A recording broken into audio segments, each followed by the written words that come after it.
I'm the type of fighting game player who is usually attracted to a fighting game due to loving a character first and then deducing my feelings on the actual game itself later. For DNF Duel, I thought the game looked pretty, but I really wasn't sold on it until launcher was revealed. I did a literal decade of toe dipping into the Under Night series until Kaguya finally released, and now Under Night is one of my favorite fighting games. I had no intention on even buying Fatal Fury City of the Wolves until they revealed Hokurumaru, and I ended up learning the game just to play him. Now listen, it's not my fault he ended up being top tier. I just happened to win the fighting game lottery. Not so much on me, alright? Relax. But there's been a few exceptions to this trend that I follow, and that's when a game is announced and it gives me that feeling of I will be playing this game no matter what.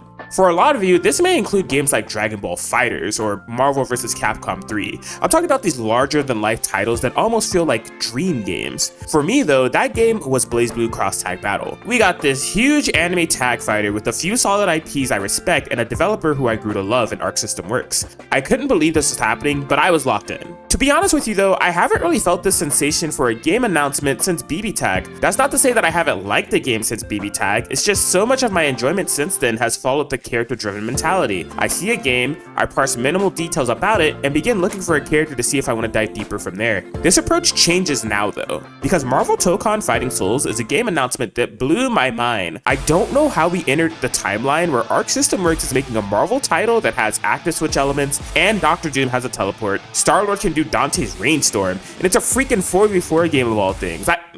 I'm sold. It's really exciting to feel hyped for a game like that, which is why I was super hyped to try this game during the beta session this past weekend. That is, once I finally got in, dog, I didn't get into this beta until 11 p.m. on Friday night, which was already about halfway into the first of 4 beta sessions for this game. I was in the middle of restreaming a BB Tag tournament in Japan, so I didn't even know I was invited until I woke up the following morning, which was already super deep into the second of 4 beta sessions for this game. Insane, but anyways, I got to participate in quite a bit of the 3rd place session for this game, which lasted for about 7 hours. Within it, I did the tutorial, played some matches, and even competed in a TNS tournament where I got 25th out of 113 players, despite only having an hour of playtime before the tournament.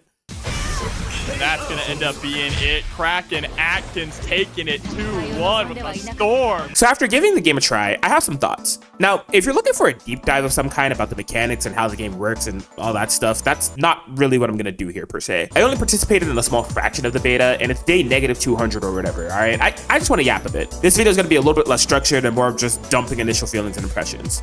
But with that, I could say a lot of things about this game. Ultimately though, what it all boils down to is just a very simple statement. Marvel Tokon Fighting Souls is fun.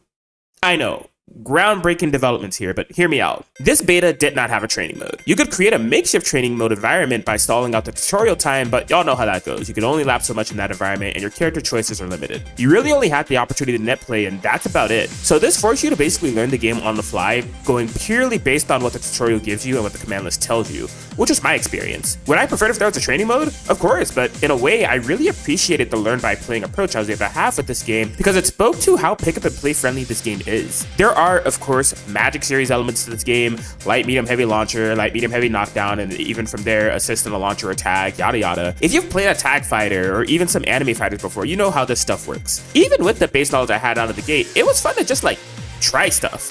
Just experiencing how chaotic this game can get.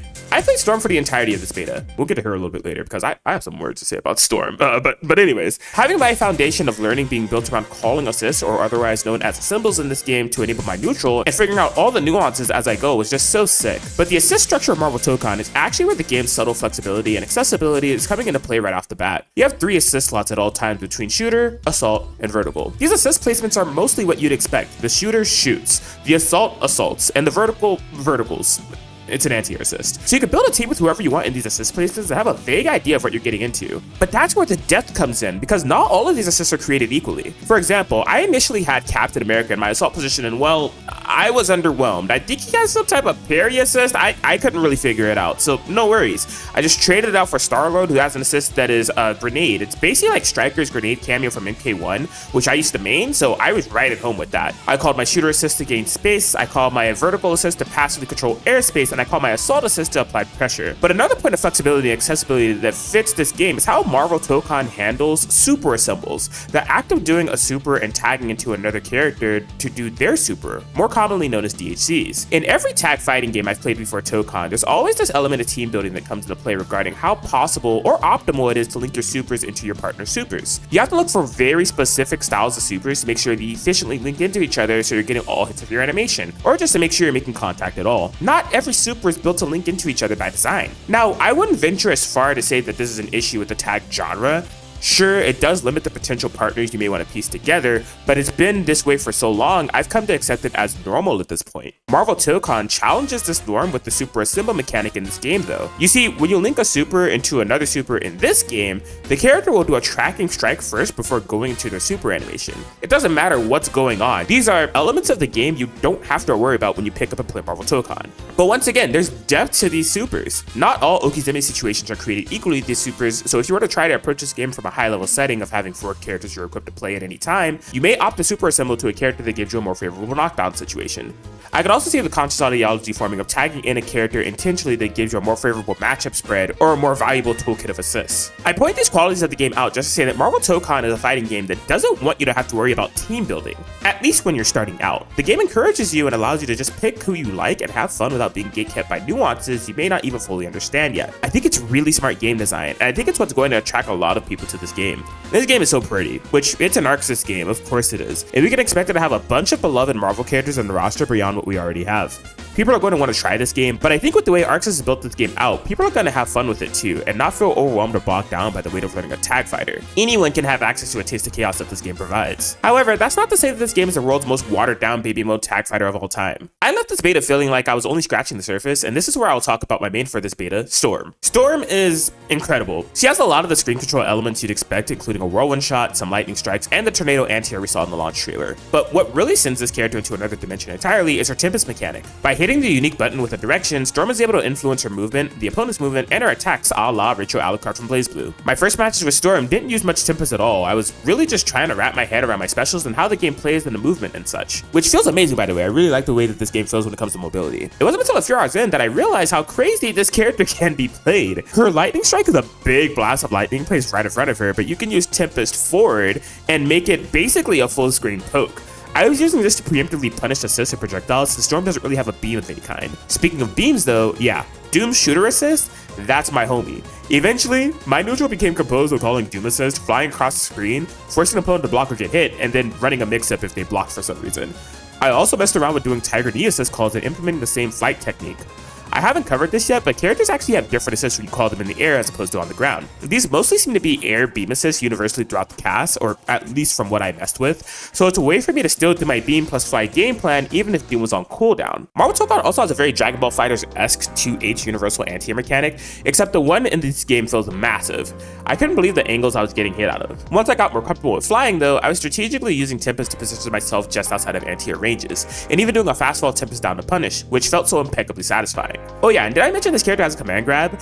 I didn't because it's slow startup and a bit awkward to be honest with you, but you know what's super cool? Suddenly having access to a full screen command grab thanks to a Tempest 1 push. Available for Kraken, but it gets the command grab! Yep, so utilizing the win, yes. But so threatening. Finding out all of these things with Storm is great, but I still don't feel like I know everything about her. Tempest has vast possibilities for applications, and I haven't even experimented with Storm as an assist, where she apparently has a way to snatch people out of the corner.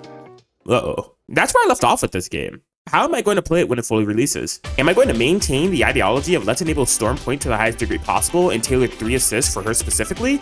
Or am I going to enjoy another character just as much and start exploring some synergy and tag elements of this game? Or will I have a whole unit of 3 or 4 characters that I plan to pilot where like at any given time I just have controlled chaos happening from every direction, just like consciously tagging in and out to force certain matchups while also keeping track of my assist placements in the process? I have no idea how I will play this game. I have no idea what will be optimal at high level. I have no idea what the meta will devolve into. And that's what's exciting to think about when it comes to Marvel Tokon in the long term.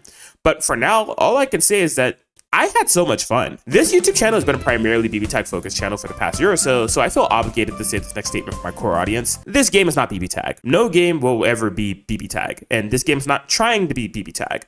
I don't think this game is really trying to be anything actually besides its own thing. A fully unique experience, a game that can have 8 characters on the screen at once, a game where Star-Lord is restanding you with freeze and then running left-rights on you for days, and a game where Captain America is a neutral game demon with his trick shield mechanic.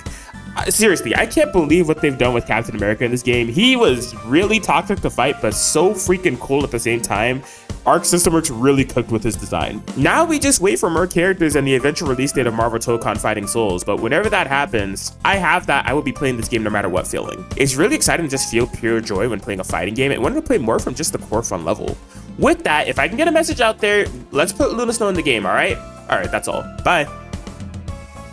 Wait, I lied. One more thing. This game needs to have a co-op mode. Let me queue with 3 of my friends and go beat up 4 other people. That'd be so sick. Okay, that's it. Bye.